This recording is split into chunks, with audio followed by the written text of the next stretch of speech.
yesterday, His Lordship asked you about, in our paraphrasing obviously, the possibility that the urine incontinence could have occurred prior to the 2-hour, 40-minute period. You recall that line of questions? Yes, indeed. Could you perhaps start there and ask you to give your view on that? Yes, in fact, it was one of the issues that I contemplated after, shortly after, in fact, compiling this report. In my own mind, the question is, what is the evidence that the incontinence didn't occur early in the evening? So the first question is, he was on the toilet at the time when things obviously, when the sequence of events of that night really unfolded. And so I think, as I somewhat glibly in court yesterday alluded to, the image of the wetting of his pants, and just to remind you that that's what it looked like front and back, was not a minor amount of urine. So this is a substantial amount of incontinence of urine that's occurred. There's a large amount of urine that has permeated his pants, both in the front and the back, and obviously at the bottom. Doctor, this moment, it's on place on record, you're referring to what is added into the record as an exhibit, for purposes of record, exhibit D1, that is the report of Captain Hubert, photographs 182 and 183. Yes, please continue. Yes. So, the first question when I first considered this possibility, as I said, after compiling this report, was that this amount of urine, as a kind of so-called glipsie, if we want, in the period when he got off the toilet and events unfolded, the two are inconsistent with one another. The second is that and I think this relates to the neurogenic control of bladder function, is that one needs to understand that the bladder is part of one of one's internal organs, and like your heart and your lungs and your bowel, the nervous system that controls it is divided into two. There's what's called the sympathetic nervous system, which is known as the flight or fight system, and then there is the parasympathetic nervous system, and the parasympathetic nervous system is sometimes referred to as rest or digest or feed or breathe. So the one is more vegetative and the other is the flight or fight, and they, as it were, complement one another but work at different times and in opposition to one another. Now, when it comes to the bladder control, the bladder, like all the other internal organs, is innervated by both of these systems, the sympathetic system on one hand and the parasympathetic on the other. So, and the bladder works as follows. It's effectively a bag that contains urine or collects urine as it is filtered by the kidneys, slowly filtered by the kidneys. And at the bottom of this bag is what we call, in medical terms, a sphincter, which is a tap. And both of these contain muscle. There's muscle in the bladder wall, and there's muscle in the sphincter, or the tap, as it were, at the bottom. So the sympathetic nervous system is responsible for relaxing the bladder wall to allow accumulation of urine, and at the bottom it automatically causes the sphincter to contract.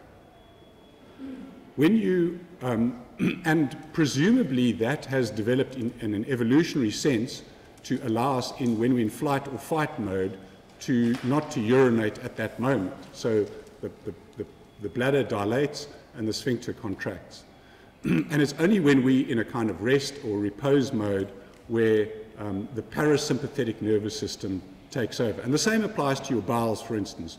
When you're in flight or fight mode, the digestive, the gastrointestinal system, the normal peristalsis that occurs there is inhibited, and it's when you're in repose or rest mode that the parasympathetic system dominates. So in whatever transpired in the events following his ascension from the toilet, one would have to say that highly likely the autonomic nervous system, the sympathetic component of that, the flight or fight would have dominated. And so one would then likely have a system where the sphincter of the bladder is contracting and the bladder wall is relaxing. So that's the second point when I thought about the evidence. The third point is that, and I did ask him when I first discussed the events that occurred that night, was that I asked him explicitly about, you'll recall that I initially asked him about whether he'd wet his pants afterwards. He initially answered no. After a delay of perhaps 15 or 20 seconds, and as an afterthought, he'd said, well, he'd heard that they'd found urine in his pants. I then explicitly asked him... Can you say, looking at that photograph, when he wet his pants? No, the photograph won't tell you when he's wet his pants, no. So you have no objective verification of when he... Well, I think one just has to look at the circumstantial evidence. All I'm asking, is there any objective verification of what time he wet himself? Well, I just want you to look at the totality. Is there not an objective verification when he wet himself? Well, short of having a video camera on him, there wouldn't be objective evidence. So what I'm trying to do... you can't say from a dried pants when he wet his pants? Yes. If it's dried on that photograph? Sorry, I missed that question. If you look at the photograph, you can't say whether it's wet or dry. No. So you can't say when he wet his pants? Not from looking at the photograph, definitely not. So you have to look at other evidence, exactly. What he told you. And the circumstantial evidence. And what he told you. Yes, indeed. Yeah, I'm coming to that. Yeah. Yes, that's the point.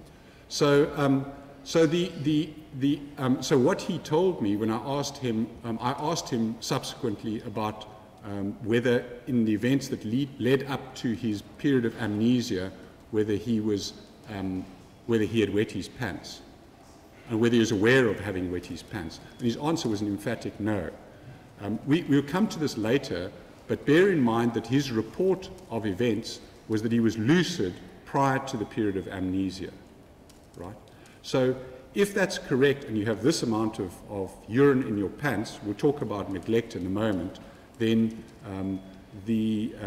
that's anomalous in the sense that people would remember that their pants are wet. He recalls other details. So that would suggest that the urinary incontinence possibly occurred subsequently and highly likely occurred subsequently if there was... Subsequent to what? Subsequent to the period of amnesia. If there was neurogenic neglect. So when you say, when did he wet his pants? During the period of amnesia.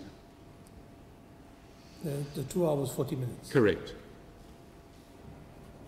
And the reason for that is, and I'll come to that in a moment, is that he clearly had he has a recall of events leading up to the period of amnesia. Following the period of amnesia, as I'll attempt to show you in a moment, he very likely had a post-ictal state or post-ictal delirium. But it's also possible that he wet himself in the period while waiting for the police. Or helped to arrive. Well, it would have what would have had to have happened is that, and this is, as you know, as your bladder fills up, if you are conscious, then you would want to go to the toilet. However, if you are in an unconscious state, then you can get what's called overflow incontinence. So the bladder fills up, and because the sensory information that reaches the brain, which tells you must now go and void, your bladder is getting a bit too full. If your brain is not working properly and you're in an unconscious state, then you can get overflow incontinence. Whatever the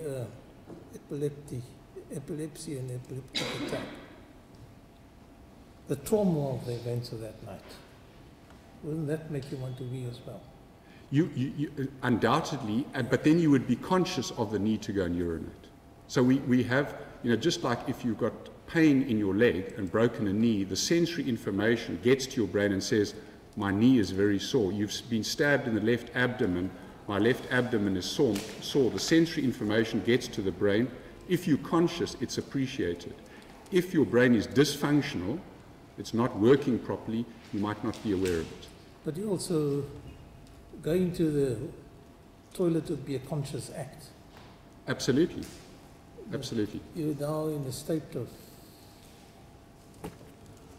a post-traumatic state, or still in a traumatic state. Is it not possible that you're not in a position then to make conscious decisions? I would suggest that if you're conscious and your bladder was getting very full, the discomfort is analogous to having pain. Yes, Mr. Botha? Mark, can you continue, Lord? Yes, certainly. Doctor, on this aspect, given the information at your disposal, given the information that you have about his post-ictal state, and what the accused reported to you about his awareness of the fact that he had wetted himself. On the probabilities, what is your view? When did he wet himself?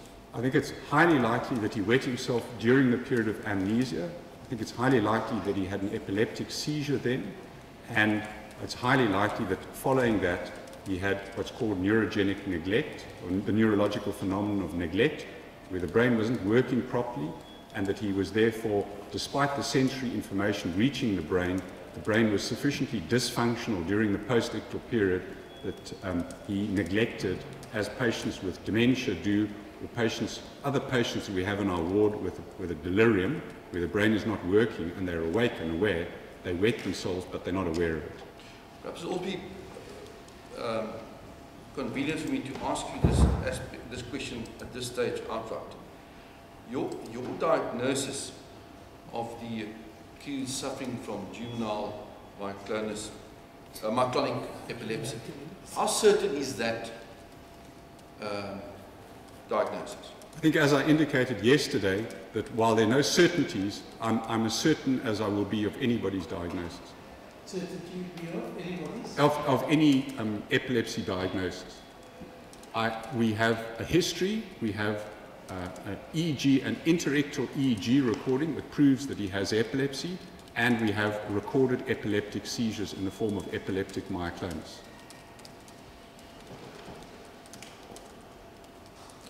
Right. If we then perhaps can continue in your report, I think we've dealt with paragraph 42, unless there's something else that you want to point out there.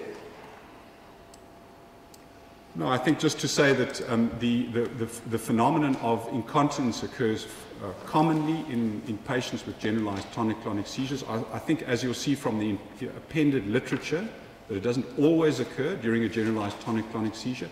And the reason that it's variable is it depends how much urine there's in the bladder at the time. So in a tonic-clonic seizure, your muscular contracts, as you know, and that results, if there's a lot of urine in the bladder, it results in voiding of the urine and emptying of the bladder. So that's why it happens then.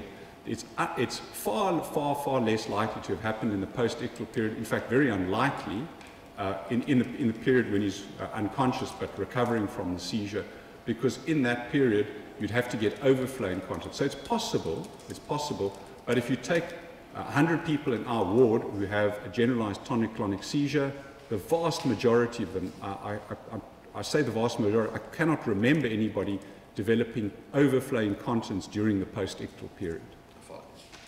Right, and then paragraph 43, maroonings as a cause of the wet pants. You give the reason why you say you can't be excluded. I can just put on record the photographs that you've referred to, that's part of the state's case. So it's part of the state's case that there's a urine stain on his I understand. So could we go on paragraph 44 then? You deal with the post-ictal delirium or post-ictal confusional state. Yes. Following on this generalized tonic-clonic seizure. Could I just ask you this before we deal in more detail with your report? This period of post-ictal delirium or post-ictal confusional state, subsequent to a generalized tonic-clonic seizure, is that an exception or the rule? Oh, it's the rule, yes. So if you have a generalized tonic-clonic seizure, you always have a post-ictal state, inevitably. You see it on EEG and you see it clinically. And this period of post-ictal delirium or post-ictal confusional state, the duration thereof, yes. Does that vary? It varies, as I indicated yesterday, it varies from one person to the next, and within an individual, it definitely varies from one seizure to the next. We see this every week in our work. And furthermore, outpatient, as I indicated yesterday, outpatients that consult me when they have generalized tonic-clonic seizures, they keep seizure diaries of their seizures, and they frequently document the variable, and it's one of the most common, practically every consultation or second consultation, I'm dealing with the issue of why is there this variability in severity. Okay. And as I indicated, standard international classification systems take this into account. Now, under the subparagraphs, paragraph 44, it would appear that you are making out an argument as to why you say that the accused in this matter almost certainly had a post-ictal delirium or confusional state, yes, following on the 2 hours and 40 minutes. Yeah. Could you just take us through that quickly, please? So, firstly, just to make the point again about a delirium or a post-ictal encephalopathy. Encephalopathy is a medical term. Encephalos means, you know, the brain, and the pathy refers to the pathological functioning of the brain. The brain's not functioning properly. And I think, as I indicated yesterday, typically this goes on for a few hours, and I can't give you a percentage, but certainly a substantial proportion of people, it goes on for a few days. And this is not my opinion. It's very well documented in a large body of medical literature. So what's the evidence that he likely had a post-ictal delirium or confusional state, and that his EEG looked like the other ones that I showed you? So firstly, as we've seen from the photograph of him, he has a bruise over the left frontal region above his left eye, and I was very struck by the fact that, and I think it's significant, that he, in reporting and telling me about all of his injuries, described all of his injuries to me, but failed to mention, said to me that he didn't realize, and it was only pointed out to him subsequently, that he had this bruise in his left forehead. So that dissociation between the report of all of his other injuries and this one requires explanation. I mean, we're a scientist. When he testified, he indicated that he only became aware of this when he was at the district surgeon's office, Dr. Albus's office, and when he was examined by her and was pointed out to her.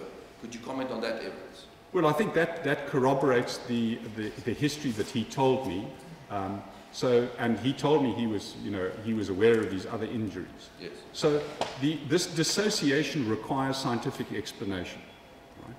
And by far the most plausible explanation for this is that his brain is functioning well prior to the period of amnesia. He then has a period of amnesia, and afterwards his brain is not working well. And as part of the fact that his brain is not working well, he has neglect, as he did for urinary incontinence. Now, in paragraph 44.1, you refer to it as an abrasion. Yes, as I indicated to you previously, that I would like to change that. From looking at the photograph, it's largely, it's difficult to see, but I think we would just commonly call it a bruise. Or the medical term would be a contusion, I guess. Then for paragraph 44.2, you continue with this dissociation and the striking difference between pre and post the 2 hour 40-minute period of him being aware of yes, injuries and thereafter not. Yes. Then paragraph 44.3 about his urine incontinence, you've already made the point that also to you, if I understand you correctly, that was significant. Yes, so we have two lines of evidence here that he has neglect. The one is that he wet his pants but didn't know about it, right? And that's a neurological phenomenon called neglect. It's in every neurological textbook. We teach it to the medical students. And the second line of evidence is there's evidence of neglect of one injury and not the others. Curious dissociation, remembering that, of course, malingerers draw attention to a multiplicity of symptoms, and often the most minor of symptoms. In paragraph 44.4, could you just deal with that as well, please. So the remaining evidence, obviously not quite as strong as what I've just given you, but nonetheless important, is that the evidence as judged by his history and some of the other evidence is, certainly the evidence from his history was that he was lucid and clear prior to losing his memory as he ascended the stairs. So the brain's working well prior to that, right? And then his report was that he told me subsequently his words were, and you'll notice this, I don't think I've got it in this paragraph, but that his words when he gave me the history were he felt disorientated afterwards. So lucidity beforehand, disorientation afterwards. I was struck by that contrast. As we, and then furthermore, he said that his memory was was fragmented and that it had gradually improved. That is the typical features of a post-ictal delirium or a post-ictal encephalopathy. So the improvement is gradual. It's not the termination of the post-ictal state is not abrupt. This is very well documented in the biomedical literature. Congresses are devoted to the post-ictal state. People debate about exactly when the post-ictal state ends, and we can talk about that if you want. But there's little doubt that this gradual improvement is what leads to this debate in these conferences, is when things get very minor and more and more minor, exactly when does the process of the post-ictal state end? You also had regard to the audio clips of his call to the emergency service. Yes. So let us also comment on that. So as we said yesterday, the fact that he was, and to reiterate, I was struck by the lack of urgency and the lack of effectiveness in the face of a catastrophic situation. So that certainly is consistent, as I said yesterday, with a post-ictal state. It doesn't prove it on its own. And you might argue that he appears inappropriately calm, and that is certainly consistent with a post-ictal state. People are slow, sluggish, and dull. And then the other bit of evidence is that what struck me about listening to this audio clip was that he doesn't know what's happened to his parents. So that for any human being, when you're in such a catastrophe, I think I stand under correction, but my recall. It doesn't say anything about it. No, I think there's a discussion about, and the caller asks him what's the state of his various family members, and I think when they ask him about his parents, he says he doesn't know. I stand under correction. I'm going on my own memory. Suppose we can stand on that. Yeah. But my point being is, if you were if any of us were in a dire situation, we'd be very rapidly enlisting the services of emergency services. A well-functioning brain would be, the sympathetic nervous system would be working. You'd be in a panic mode. You would be rapidly enlisting the services of the emergency services, and you almost certainly would want to know what the status of your family members was. So all of that, one would argue, is inappropriate, and one of the explanations would be, well, his brain wasn't working properly. The accused testified, you commented that as well. He said that when he decided to make a call to the emergency services, he took a conscious decision that he needed to speak slowly and calmly as a result of an existing speech impediment. Yes. He also testified and said that he lit a cigarette and smoked cigarettes to calm himself down. Yes. While he was busy talking to his parents. And gave that as a reason or an explanation why he spoke the way he did. Would that detract from your? No, I think there's again a significant body of evidence, scientific evidence about how the brain works, and that we end up justifying, and that's how the brain works, is that we do things then end up justifying what we do. So he does these things, and then he has to explain why he's done it. Right? But one might still argue that even in the setting of a catastrophic situation, most people would be more urgent. No. I understand the rationalization of what's going on, I understand what's explained to him, but I think the much more plausible reason for all of that, you might say, well, it's inappropriate for him to smoke cigarettes. Right? That might be an argument against him. But the argument might be invalid if the brain is dysfunctional. And no matter what his justification for doing so, it might be invalid if the brain is dysfunctional and he is not able to do things quickly. Now, during cross-examination of the accused, it was put to him as well, or suggested to him that his actions were inappropriate, or were strange. Yes. And he was asked to try and explain that. For example, it was put to him that he didn't use an ashtray, he simply just threw the butts on the floor, questions like that. Can I ask you this, in light of those questions, that line of question, this person that is in this post-ictal state, or this post-ictal delirium, post-ictal confusional state, does that person realize he's in that state?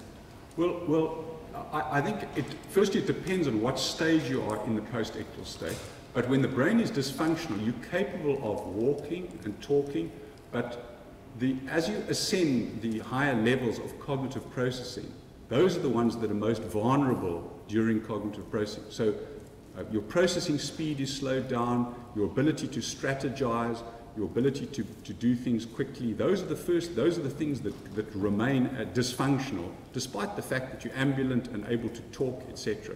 But your ability to use your higher orders of cognitive functioning, those are the ones that are impaired. And that's what we see, in the post-ictal state, and it's very well documented in the scientific literature. Now, this period of post-ictal delirium or confusion, did you observe that in your epilepsy clinic? Yes, we, as I indicated to you yesterday, we have 5 patients in our ward every day, and they're pretty well, some of them are having seizures every day, and so the post-ictal state is something that our nurses, we spend an awful lot of time training our nurses how to deal with a post-ictal state, because people are not cognitively normal, and behaviorally they're not always appropriate and normal. And I have to sometimes invest a fair amount of time in explaining to family members why someone's behavior is inappropriate. Now, the evidence was that early on that morning, in fact, before the accused left the crime scene with police officers, he told a Captain Stein, who testified, gave him a version of what had happened. And later on during that day, on being questioned by the police, he repeated that version a number of times, and eventually the version was put on paper and he was asked to sign a statement. And as was put by my learned colleague during the cross-examination of the accused when he started out, by and large that version remained consistent. I want to ask you this. Given what happens with the brain function, the cognitive ability of the brain, would a person in such a post-ictal delirium or confusional state be able to fabricate a coherent, lucid version? Highly unlikely. There's a substantial body of scientific study of the neural processes that underpin deception. Deception obviously involves 2 people. A tries to deceive B. You have to develop, as part of this process, you have to have working memory needs to be functioning. So you need to have a whole lot of bits of information in the brain at that moment. Your frontal lobes then have to engage in a process of very cleverly developing a strategy for using the information at your disposal, devising an elaborate plan or plot or fabrication of the story, right? You then have to have all of these facts internally consistent. You have to implement that plan, modify your strategy, shift set as circumstances evolve. And then, importantly, you also have to engage in the neural systems in the brain, and these have been well demonstrated by what's called functional neuroimaging, the systems involved in social cognition. And social cognition involves understanding the mental state of someone else. And you also need to understand social norms. So it's very clear from the literature on the neuroscience literature on the neural processes that underpin deception. And there are more than 30 functional MRI studies which demonstrate the systems. It's very clear that these are, firstly, widely distributed systems in the brain because they call on all sorts of cognitive skills. It's, as I said, a higher order processing system, and therefore one where if there's a little bit of trouble in the brain, it very easily breaks down. So with that in mind, when working, memory is not working, strategies, strategization, monitoring, shifting of self, inferring the mental state of others, when the brain's not working well, you're highly unlikely to be able to concoct a very elaborate story. I can ask you this. Those cognitive abilities that you require to deceive or gain, I suppose, would be an apt description. To what extent are these cognitive abilities affected in the post-ictal state? Well, I think that the delirium would just preclude a lot of those cognitive processes from functioning adequately. And so when these systems break down, and they break down easily in the setting of even mild or moderate deliriums, then the whole thing falls apart. And can I ask you this, to what extent would a person in that post-ictal state of delirium be able to remain consistent with aversion? Again, the consistency would reflect events that are so lower order systems where memories have actually been laid down, real memories have been laid down. One might pose the question slightly differently and say that, could he have hatched an elaborate plan well in advance of this? I guess it's possible, but then again, in the post-ictal delirium, some of that might break down.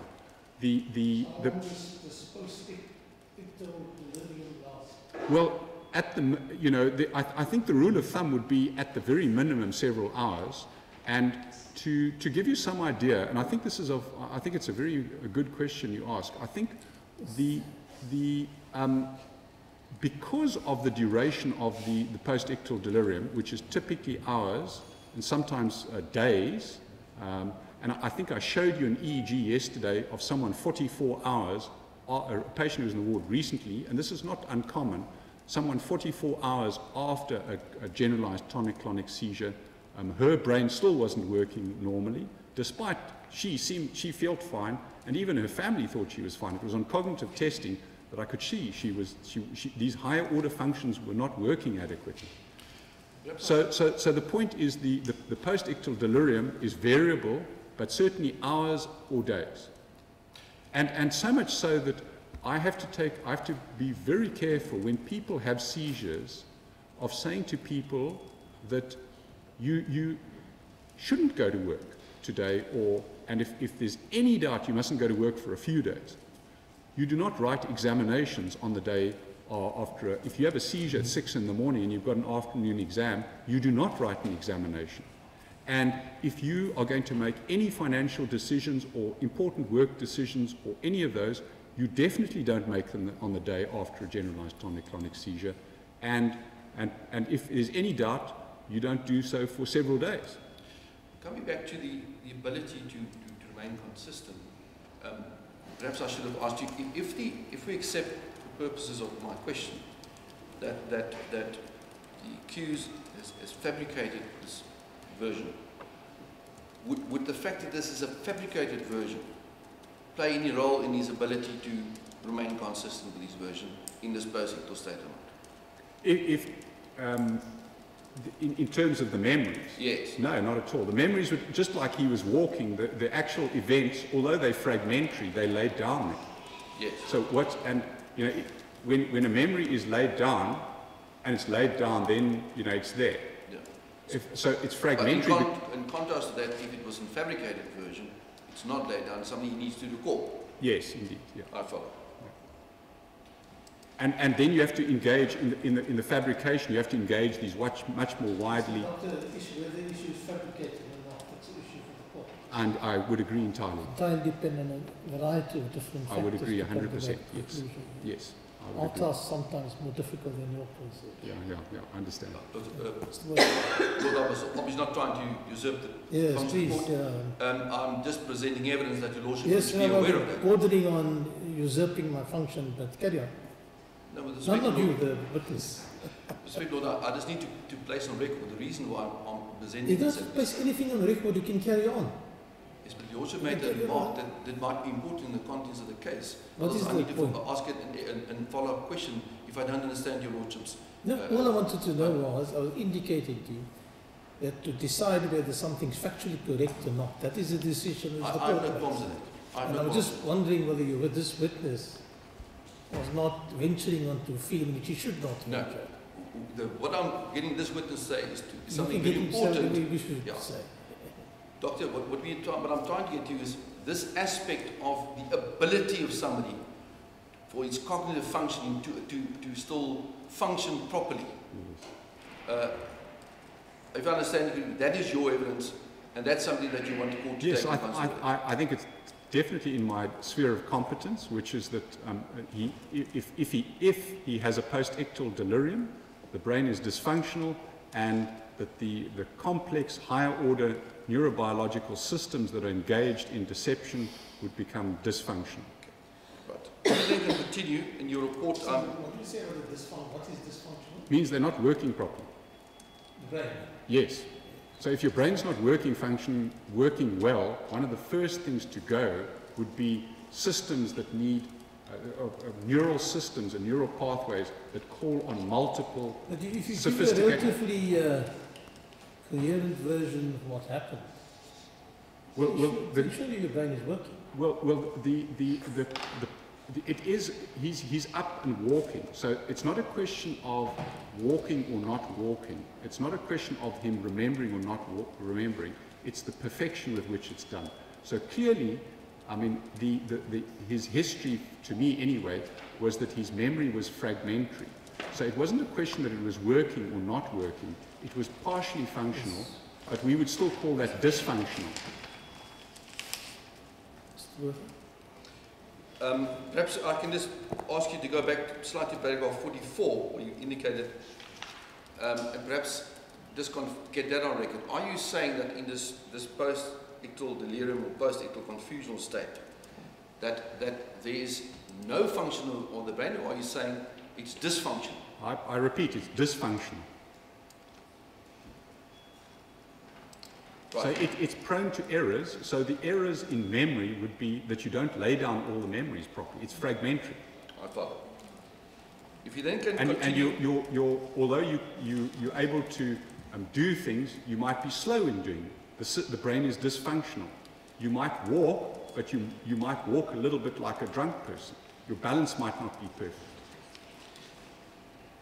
then if we continue paragraph 45, if you can just get that on the record. On bottom of page 19. So the paragraph 45. Yes. So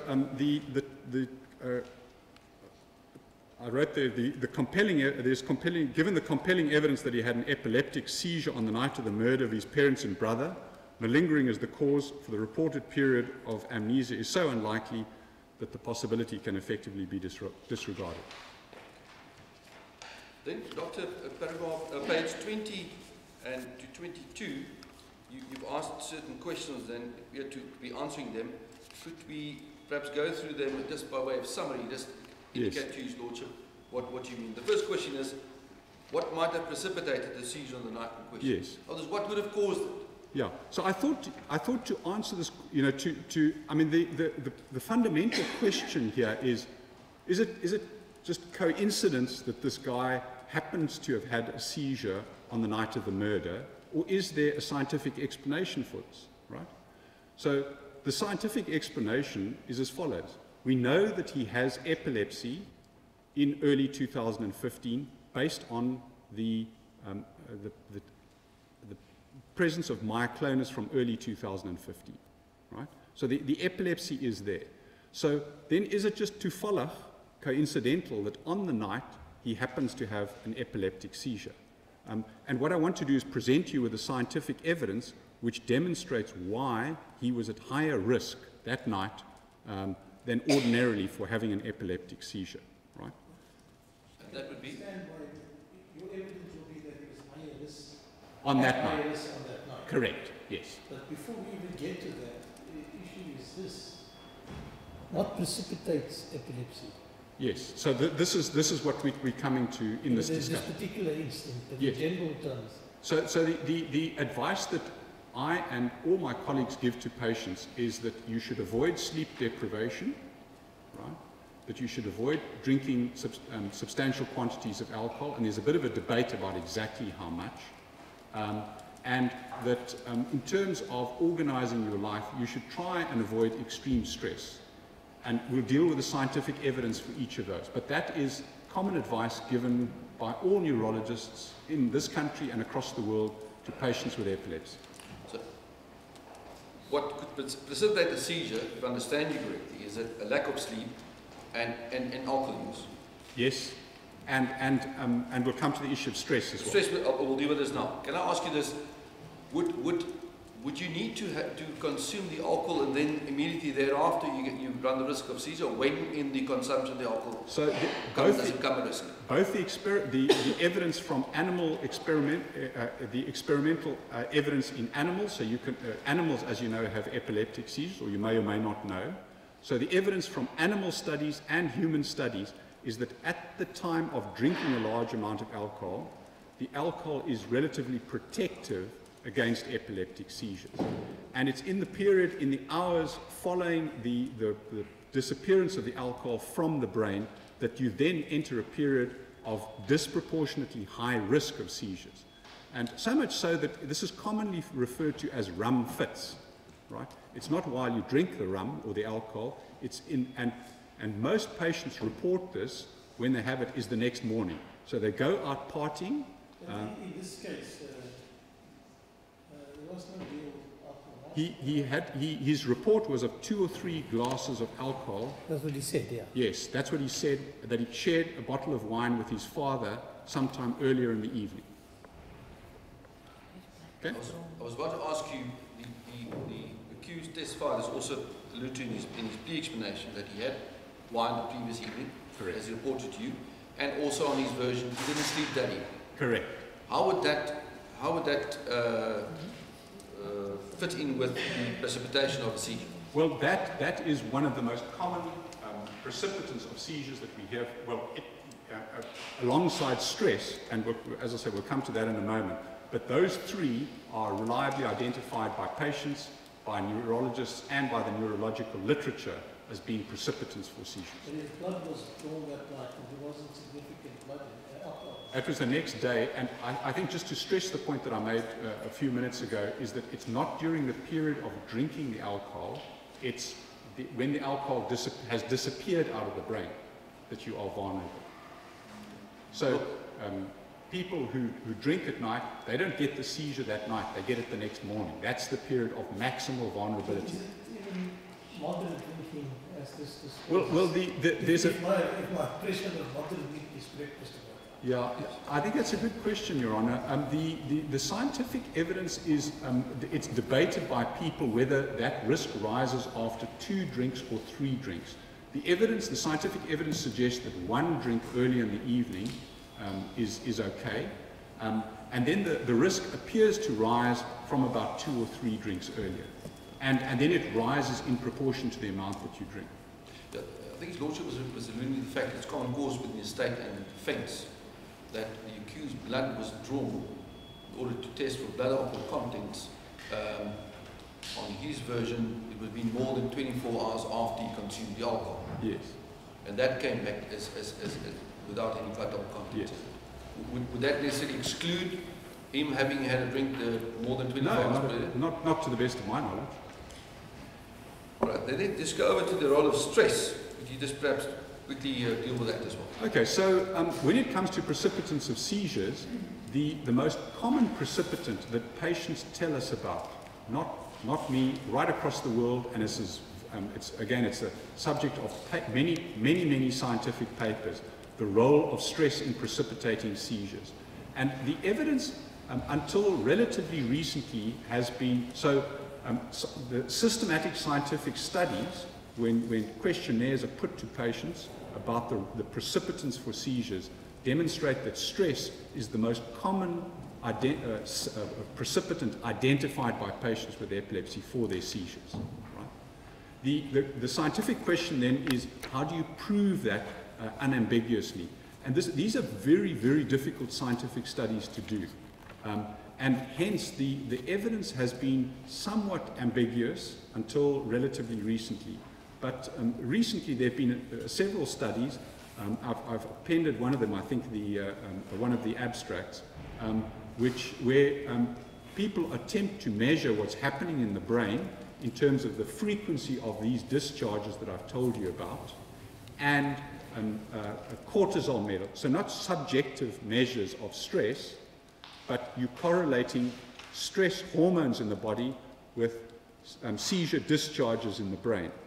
And there are a couple of papers which now demonstrate a correlation between stress as measured objectively by stress hormones and by seizure discharges in the brain. So the evidence is slowly accumulating. It's far from completely unambiguous evidence, but to stress that most patients report stress as a precipitant. So I think in summing what we know about what happened in the events that preceded his amnesia, one can certainly say that he consumed alcohol many hours before that. One can safely say that the alcohol has disappeared from his brain, or largely disappeared from his brain. It's the most vulnerable period, and like a lot of things in life, the plane going down, it's a you know what the Afrikaans people say, a sameloop van omstandighede, you know, the co-occurrence of events, and these coming together. Thank you. So it's the coming together of these circumstances which synergistically result in the precipitation of seizures in individual patients. I see that in the report you've attached, the one by Novakova et al. Yes. It says there that the stress as a trigger of epileptic fits is inconclusive. Yeah, so that was a 2013 paper, I think, and then Since then you've changed? No, so that's why I said earlier in my testimony, the recent evidence is that and scientific evidence works incrementally. So you don't one day know nothing and next day know everything. So the scientific evidence is starting to build, in fact, for the case that to substantiate the case of what patient, or the vast majority of patients tell us that stress has a role. And sorry to interrupt you. Could I please ask you, perhaps what if I understand it, the abstract that you're referring to, the most recent one, can be found on page 24 of your report. Correct. Is that correct? Yeah. So the most recent 24, Your Honour. Page 24. Is there a further one? Yeah, so the most recent one you'll see is November, so this is from this month, in Epilepsy, which is the preeminent scientific epilepsy journal in the world. And these authors have published several papers on the subject. I've just given you the most recent one, and they have clearly demonstrated an association, and we in science always say association doesn't prove causation, but the more of this you have, the stronger your case. But they've clearly shown in this, and I think other studies, that when you objectively measure stress hormones, in other words glucocorticoids, and those, that there's an association between the stress hormones and the frequency of these discharges in the brain, the spikes. And then you also deal with, on page 21... On page 24 in the earlier report, So there is currently no strong evidence for close link. Correct, correct. So as I said, the evidence until recently, and I stressed... That's very recent, 2017. Yes. So as I said to you earlier, the case until relatively recently is that, and we can't disbelieve patients, but we have to be scientifically neutral on this. So the hypothesis has to be tested. And in testing this hypothesis, one then has to do a series of scientific studies, and the evidence scientifically has to be built. We are some way along that, but far from having reached unambiguous, conclusive scientific evidence that there is an association between stress and seizures. So it remains inconclusive. It's unambiguous. There is some evidence, and in evidence-based medicine, what we try and do is... It's presently still inconclusive. It's not unambiguous. Yeah. Not unambiguous. You have to put it differently. I understand correctly, the reason for the study was because it was so frequently reported by yes, patients. to make the point that this issue is discussed repeatedly at international conferences, the role of stress, and how we can design studies to try and validate this frequent report from patients. Then, in paragraph 49, page 21 of your report, you also deal with the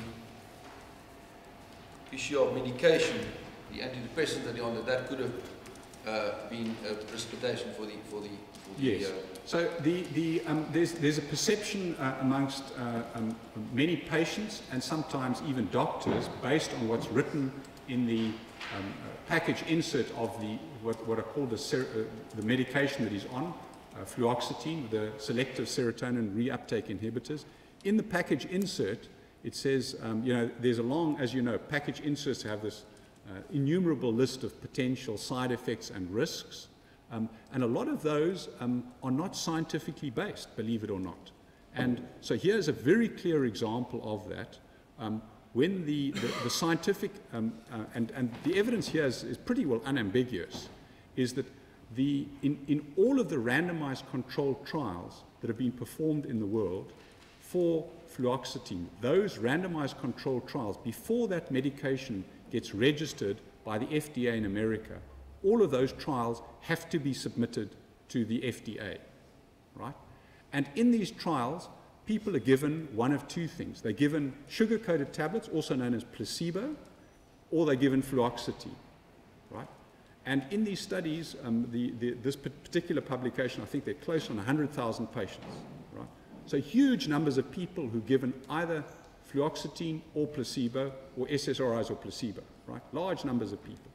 And the evidence is that the rate of seizures in people who consume fluoxetine is about 30% of that who take sugar-coated tablets. So the point being is the fluoxetine is protective against seizures.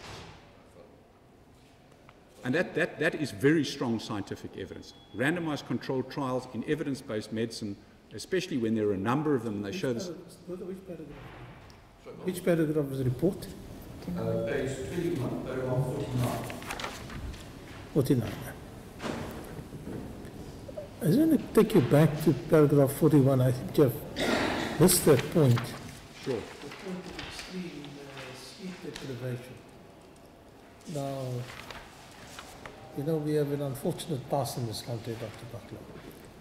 And in those cases, sleep deprivation was used as a method of securing confessions. Yes.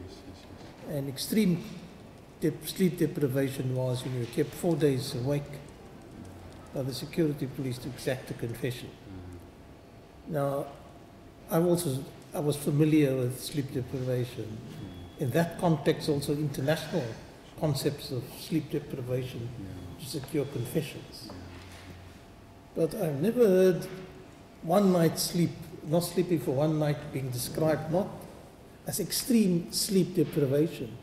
Well, that's a rather strong term for one night of no sleepness, doctor, isn't that so? In the epilepsy literature, it would be considered substantial. Yes, but in the world that we talk about, we live in, extreme sleep deprivation is not one night, is it, doctor? In the epilepsy... Well, we have to accept your word for it. You are the epileptic expert. Well, I think it's... But surely that logically is not extreme sleep deprivation. I think your question is an absolutely valid one. So I think there are two separate issues there. The first relates to... All I'm trying to ascertain from you is they were staying away for one night, extreme sleep deprivation. It's recognised as a significant risk factor, especially... Yes, no, I accept the risk factor. Yeah, okay. But I'm just... You mean the terminology of the word severe? Categorization as extreme sleep deprivation. Yeah. That's strong language. It's not... Well, I think in the way we view it in people with epilepsy is we are meticulous neurologists about saying to people that if you go to, in order to avoid the risk of seizures, you should not move your bedtime by more than an hour or two. And so if you're staying up all night, then that's an extreme deviation and hence a high risk of seizures. Which I think is different to what you say earlier about and this has been well established in the neuroscience literature, is that 4 days of sleep deprivation causes brain dysfunction.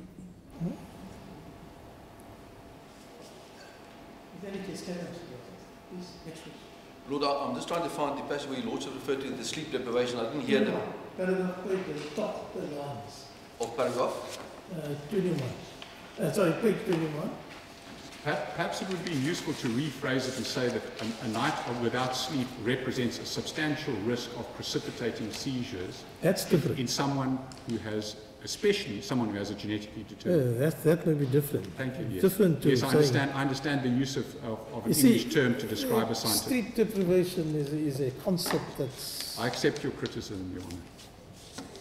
Okay, that ends the matter. We continue? We can move on. Then, Doctor, you also referred to the question why he was unconscious for so long during after the first seizure, and not the other two generalized tonic-clonic seizures. Yes, I think we've dealt with this on a few occasions. So perhaps this in summary just remind yes, us again. I think as we said before, individuals have a marked variability in seizure severity and duration. And this is commonplace in everyday practice. It's well documented in the scientific literature. It's discussed at international conferences, and there are in fact scales to take this into account. Internationally accepted, validated scales. For instance, the Liverpool Seizure Severity Scale. Okay, and then on the bottom of page 21, paragraph 51, below 51, you deal with the question, why do patients wet their pants in some seizures, not others? I think you also dealt with it already, but again, in summary, just remind us again what the position is. If you have a seizure and the bag is full, it'll empty. If you have a seizure and the bag is completely empty, you won't have any incontinence. No. And then, what happened in his brain prior to the period of reported amnesia? Perhaps just briefly just deal with that for us as well. Well, I think that this is where I have to say that my competence in providing the court with useful information ends. I'm not really able to, and I have, as I said to you at the beginning, I've spent very little time asking him about the sequence of events because I feel that the court and the experts that are available to the court are far more capable of dealing with this issue than I am. I can only make some very broad statements, yes, which I'm not sure will be terribly useful. But just to say that there are some patients with the genetic forms of seizures who in the period leading up to seizures, and we see this on video EEG recordings, is that some patients will have the discharges that I showed you will become, those interictal spikes will become more and more, progressively more frequent, preceding a generalized tonic-clonic seizure. And as Your Honour asked yesterday, during that period, some of them will have little jerks, myoclonus, and some of them will have little absences or petit moles. So there may be minor little alterations of cognitive function in the period, in the hours leading up to it. But in terms of in this instance, being able to offer any precise comments about what transpired prior to the period of amnesia, I'm not sure that I'm terribly useful. Look, would this be a convenient time to take the tea, John?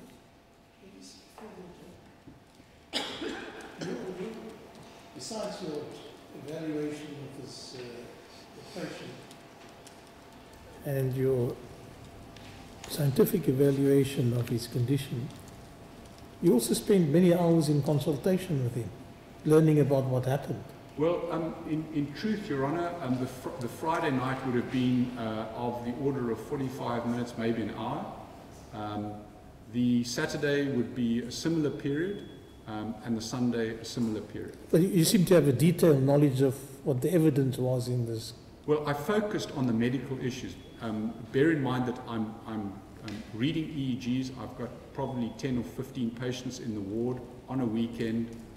And so I'm focusing on what I think are, what I have to select as the most pertinent medical issues and therefore the most pertinent questions to ask relevant to his medical condition. Okay, Mr. Booth, how long will you still be with this? I'm sorry. How long will you still be with I'm it? about to say that Okay, so I'm you want going to use the tea adjournment to make sure I'm busy. Will you be ready in 15 Yes, minutes? absolutely. We'll adjourn for 15.